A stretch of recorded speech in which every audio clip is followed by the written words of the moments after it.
Assalamualaikum warahmatullahi wabarakatuh. Kami dari kelompok 11 akan menyampaikan hasil diskusi kami mengenai penyuntingan isi, teknik, dan format.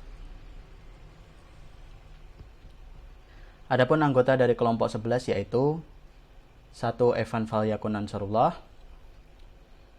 2. Mahfudatul Jannah, dan ketiga Zianisa Fairuz. Penyuntingan merupakan aktivitas yang melengkapi proses menulis.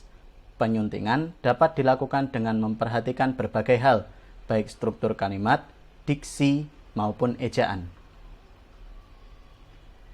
Syarat penyunting: menguasai ejaan, menguasai tata bahasa, memahami kamus, memiliki kepekaan bahasa, memiliki pengetahuan yang luas, memiliki ketelitian, memiliki kepekaan terhadap sara dan pornografi, memiliki keluasan, memiliki penguasaan bidang tertentu, menguasai bahasa asing, memahami kode etik penulisan naskah.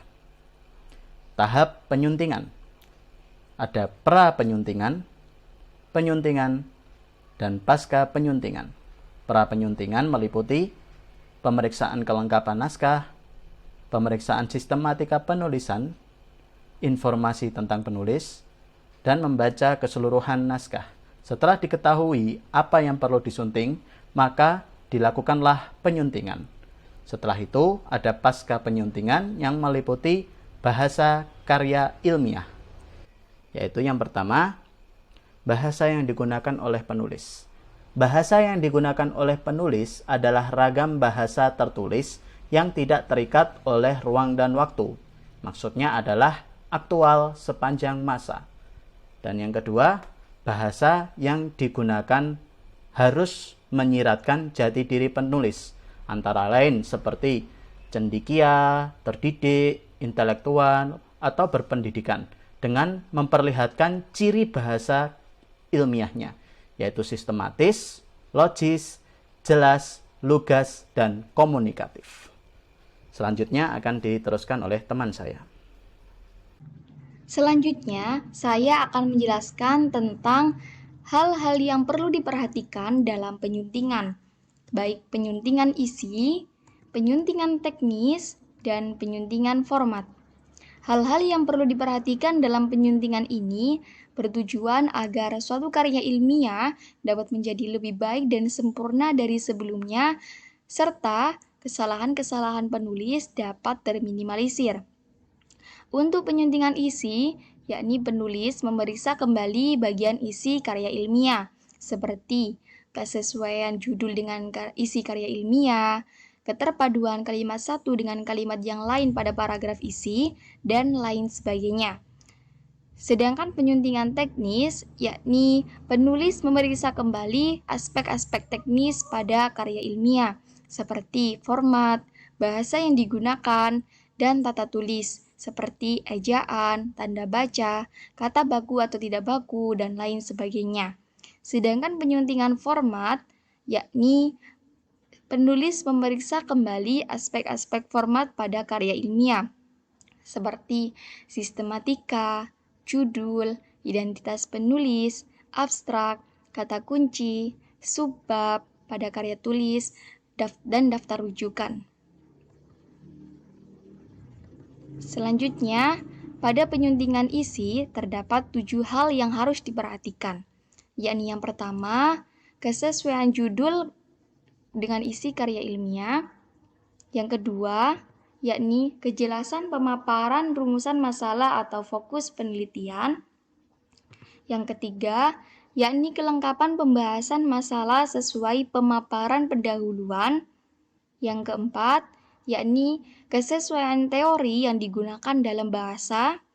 Yang kelima, yakni kesesuaian data atau fakta dengan konteks bahasan.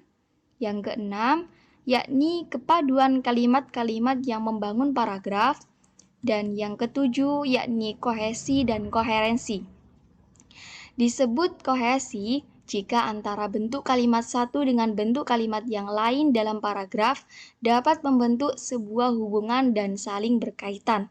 Sedangkan disebut koherensi jika di dalam sebuah paragraf terdapat hubungan makna yang logis antara kalimat yang satu dengan kalimat yang lain.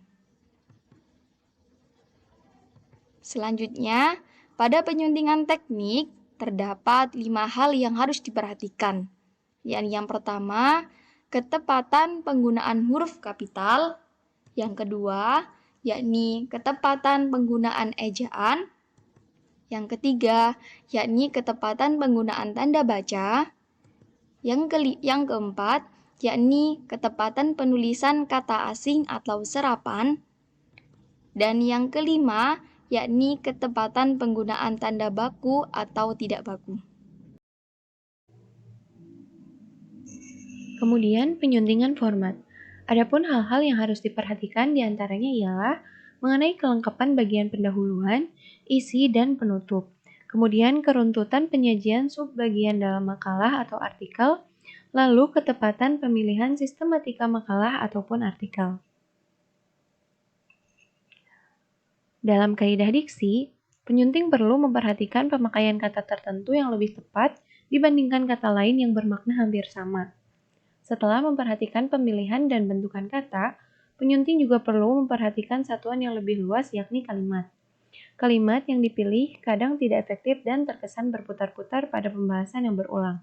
Hal inilah yang perlu dicermati oleh penyunting. Penyunting harus peka terhadap kalimat yang ketika dibaca terasa membosankan, tidak efektif, rancu, atau menggunakan konjungsi dan preposisi yang tidak tepat. Jadi penyunting harus memperhatikan apakah kalimat tersebut nyaman untuk dibaca, apakah membosankan ataupun tidak. Harus menghindari agar tidak membosankan.